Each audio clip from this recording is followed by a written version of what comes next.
Hey guys, welcome back to Project Cummins. What we're going to be doing today is installing the new injectors into the truck with the 90 horse nozzles. Now if you've been keeping up in the series, we've already gone ahead and torn off the top of the engine and taken the old ones out. And I've already shown you how to put the nozzles on the injectors, or show you how to swap nozzles. So what we're going to be doing today is putting those injectors into the truck finally. And so if you want to see the other videos of how to remove and how to swap nozzles, check the description below and I will try my best to post the links there for you. Also, before you start to do this project at home, there's something I really want to mention, and that's about torque wrench. Earlier in the year I had a video on how to verify or check your torque wrench. Like I said in a previous video, you can have your torque wrench sent away, and for a fee someone else can verify that it is correctly set up. There's also a way you can do it at home. If you would like to see how to verify your torque wrench's setting, you can go to the link below that I'll try and post for you and watch that video as well. And if for any reason I ever forget to post the link for the video, either call me out on it in the comments, or you can go back to my other videos and you can see those old videos. Okay, so before you put the injector in, you want to make sure that your copper washer is on, and you want to go ahead and get some petroleum jelly, and you want to go ahead and coat around the copper washer just to make sure that it stays on while you're installing this. Doesn't have to be a horrific amount, just enough to double check and make sure it's going to stay there. Then get a little bit more on your finger and come up to the O-ring and go around the O-ring. Make sure you don't get any in the open port there for the feed tube.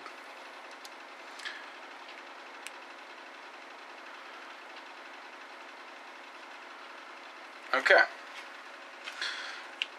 Now that you have your assembly jelly or your petroleum jelly on your injector, I'm going to go ahead and set the injector down the hole. Make sure that you're putting that hole towards the driver's side of the vehicle, because that's the way that the feed tube is going to come in. Okay. Now that you got it set in there, you want to get yourself a clean rag and go ahead and ball it up or double it up, and go ahead and put it on the studs there. Hear that click? That's what you want to hear. Now that you had it click in there, I guess I should move my hand. Go ahead and hand tighten your bolts down.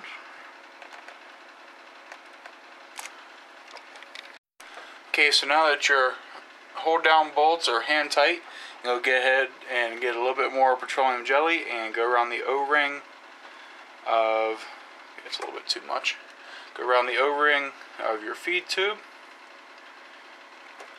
And if you're going to reuse your feed tube, make sure that you replace the washers. And I want to make a quick correction on something I said in the removal video. And I accidentally said that these feed tubes were only $15 a piece. That's incorrect. I don't know what I was thinking, or I have no idea what I was thinking, but these actually about 60 bucks a piece. And I wanted to double check on that for you guys before I made this video, so I was wrong. These are about $60 a piece, so let's not bust them up. But if there's anything wrong with them at all, if you got any nicks down there, so get to focus, if there's any nicks, scrapes, anything, you need to replace these. Don't take the chance of something being wrong. But mine were fine as far as I could tell, so I'm reusing them. Go ahead and stick them inside of the block there, just like that. And if you give them a little wiggle back and forth, you can feel the groove in the block that's coming in contact with the steel ball bearings on top, and you can know that it's in the channel correctly. Now you can either get your fancy tool out and put it on the threads and push it back in, or you can just take your fingers and push it back in like that. And you should definitely hear that click. You shouldn't just feel it, you should also hear and feel it. So if you pushed it in and you felt it but didn't hear it, you need to take it back out and reset and just double check. Now, if you wanted to, you could loosen up those bolts or take them out altogether on the injector, and you can wiggle this back and forth and verify that this is seated in with the injector correctly. That's really up to you to do. Some people recommend it. Personally, I say that there shouldn't be any reason why it's not, but you can go ahead and double check just to make sure. And you can just give that little wiggle back and forth, and you'll see that tube go like this, just a wee little bit. But I'm just going to go ahead and skip that for now. So now that you have that back in, you want to get your retaining nut that goes around the feed tube. Let me readjust the camera here.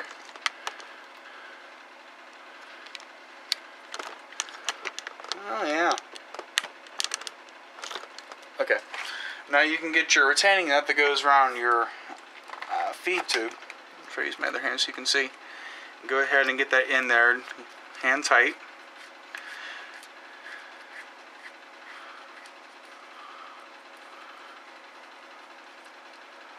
Okay. Now you want to get your torque wrench out, and you want to get your 24mm socket, and you want to set your torque wrench to about 15 foot-pound. You can see other people say that they'll set theirs to 12 or 13, but honestly, anywhere between 12 and 15 is just fine. So go ahead on that nut and torque it down.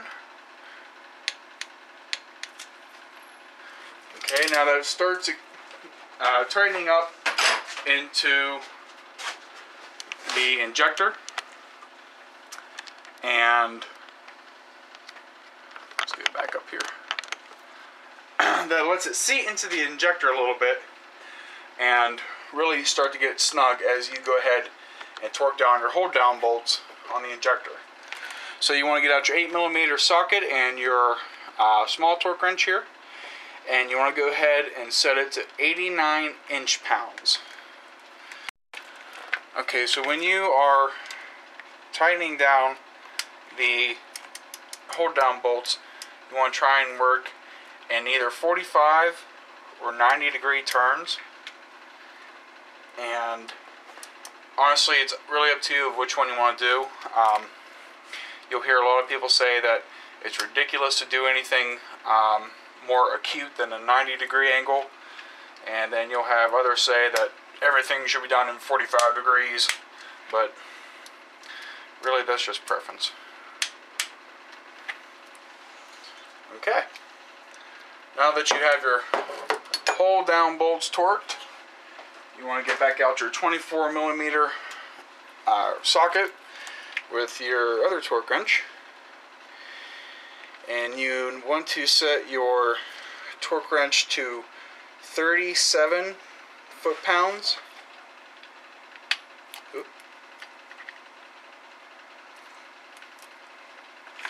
And you can do the final torque on your hold down nut. There it goes.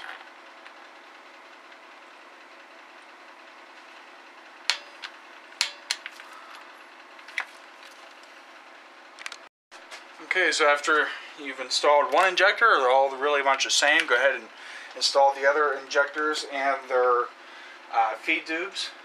So now what we're going to do is we're going to put the bridge back on for the exhaust side of the valves, and we are going to stick back on the rocker.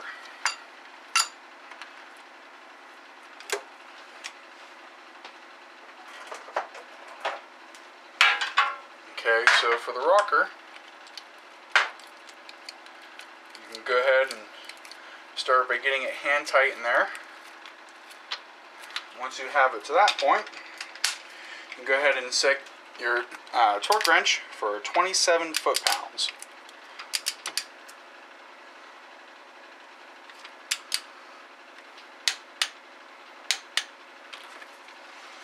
Okay.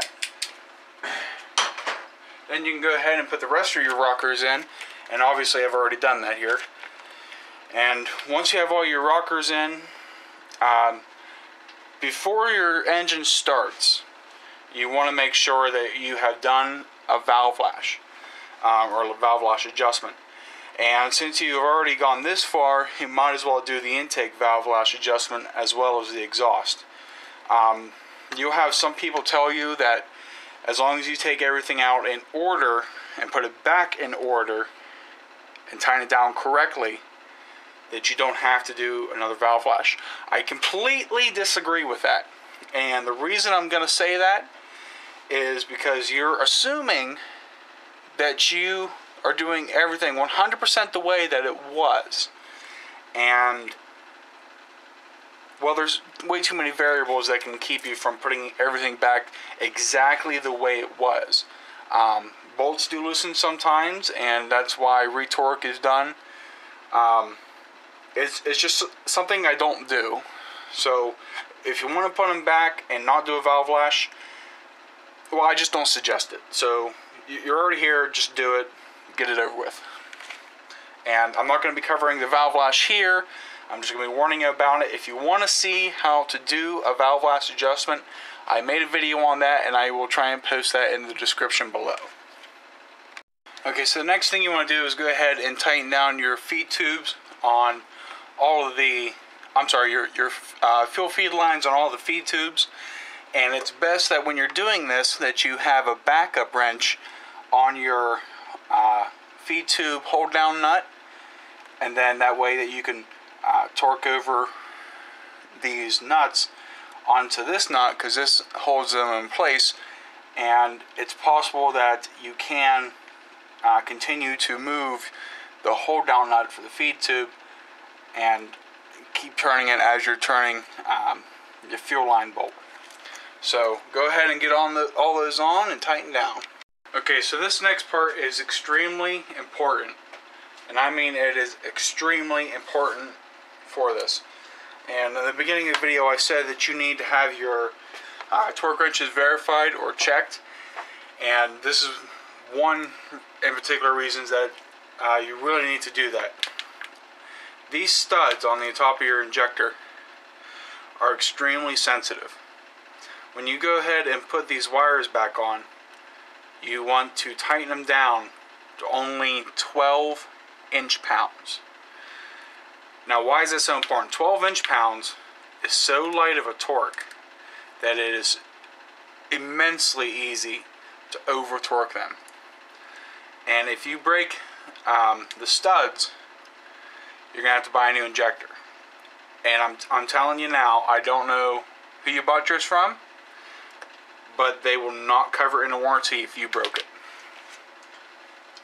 So let's say you haven't checked your torque wrench and you go ahead and put it on, and you're like, oh, well, I did it right, didn't it break?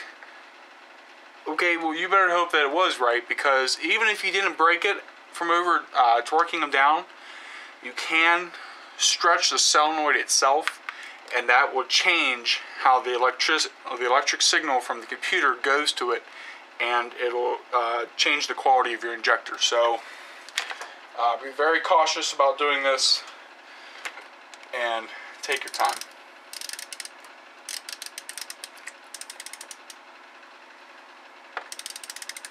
No hurry.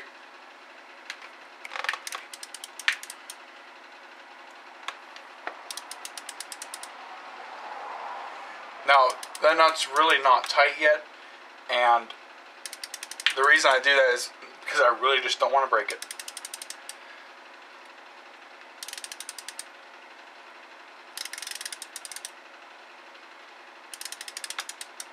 Okay, feels like we might be coming up on it here.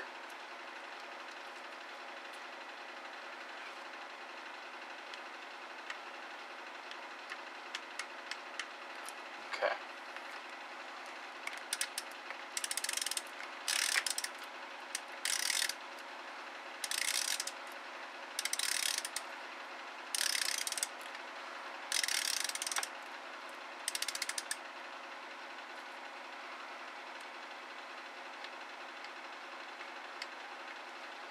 Okay, and they're on. And like I said before, that's a really light torque. It's really easy to over torque them. Please don't do that. Now that you have this one done, go ahead and do the rest of them. Okay, now that you have your injectors back in, what you want to do is go ahead and get your connections. Make sure that they're clean, and you want to get them plugged back in.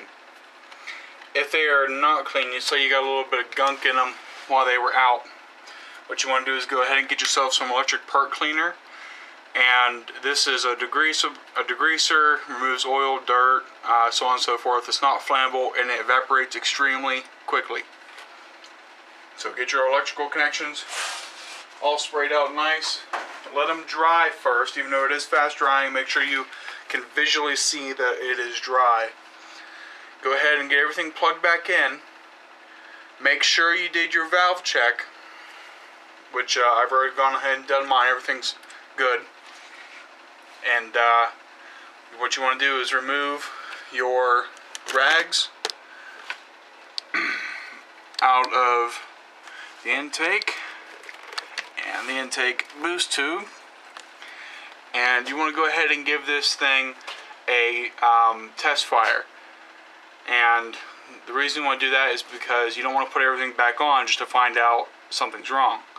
So go ahead and get it started. And I should have noted before you removed the old injectors in the last video that you really need to make sure that you have good diesel fuel additive in here, and I use Diesel Clean from Power Service, the gray bottle, because it's summertime. And you want to make sure you do that, because when you put the new injectors in to make them last longer, you're going to need that additive with extra lubricity, and it helps to have the cetane boost to make the fuel burn better. So make sure you do that, and before you start this up, you should really change your fuel filter. But I just changed mine probably a week before taking out the injectors, and then I did a water drain just a couple hours ago before I started this. So there'll be nothing but fresh fuel going in to my injectors. You want to make sure you do that to make sure that your injectors can last as long as possible.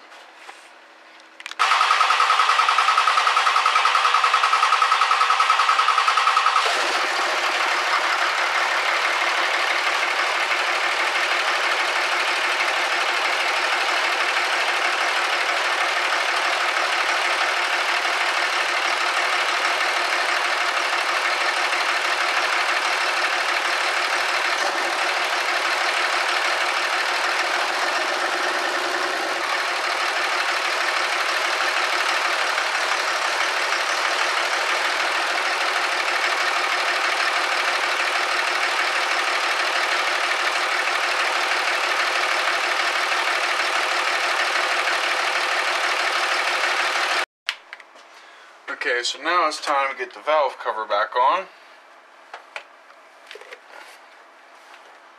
Just get in there nice and gently.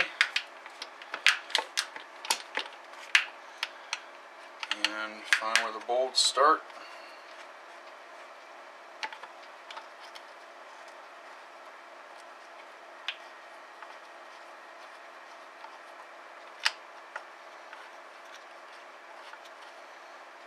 Once you got the bolts started, go ahead and get those hand tight. Okay, now that we got the bolts in hand tight, we're going to go ahead and get them tightened down to 18 foot-pounds.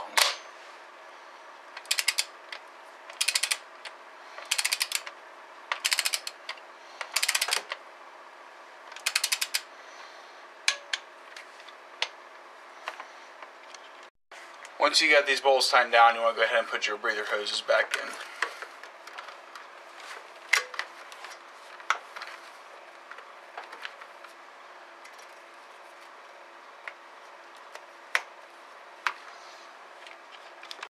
Okay, we got these threaded studs back in the intake manifold, and we're going to go ahead and tighten them down to 60 inch-pounds.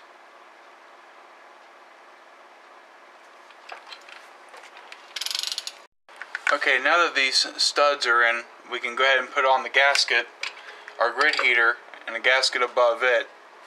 And don't forget that you need to tighten back down your ground for your grid heater. Well, now that this is in and this gasket is on top here, we can go ahead and get our intake ram back on, and also with our boost clamp back in the boost tube. You want to make sure you get your oil dipstick back on, and then go ahead and tighten up the bolts on the intake horn to 144 inch-pounds.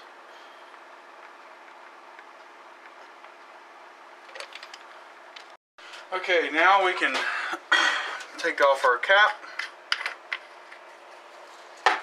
and go ahead and put the plastic cover back on.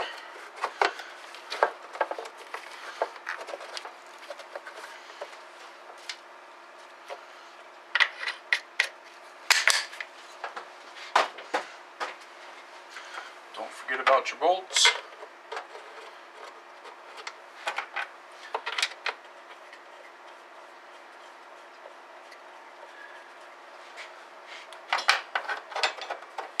And don't forget about this back bracket for the wires.